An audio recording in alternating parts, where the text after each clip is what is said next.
What we're going to be looking at today is a three-man combination in relation to teammates' movements, a few different passing patterns within the exercise.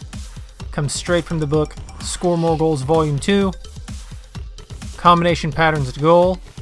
This book is part of the Passing Profession training series. Player setup is shown in the diagram. Player 1 starts with the ball. Player 2 is at a cone, and diagonal from him is player number 3. Player 2 begins the movement of the whole exercise. He moves to the opposite cone, which blocks player 3's passing lane, so player 3 automatically has to move to his opposite cone in order to still be available for a pass. As player 2 is getting close to the cone, he begins communicating with player 1. Player 1 does a quick double pass with player 2, and then passes the ball along to player 3. 3 turns and finishes on goal. The coach should be looking for his players to play this exercise at game speed, having quality touches, solid passes, and constant communication with each other.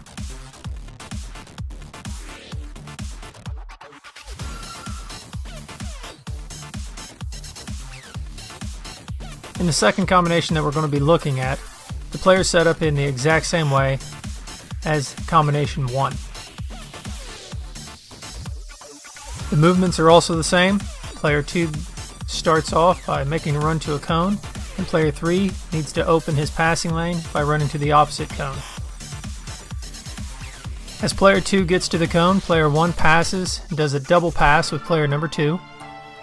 Player 1 then passes to player 3, who lays the ball back to player number 2, who runs forward to finish on goal.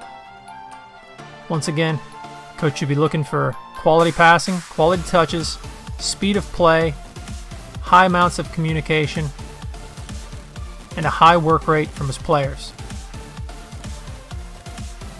The rotation for both of these exercises are player 1 becomes player 2, player 2 becomes player 3, and player 3 gathers the ball and gets in line where player 1 is. One of the great parts about these two exercises are that they're dynamic and they're fluid.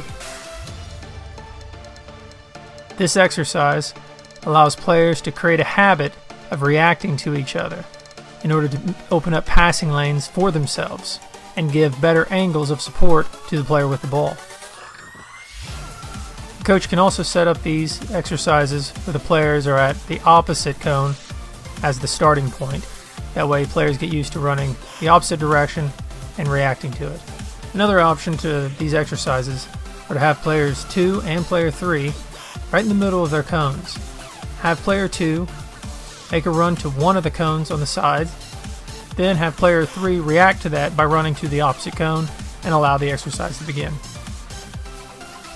If you want more combination patterns to goal, then I suggest you take a look at Score More Goals Volume 2, Combination Patterns to Goal.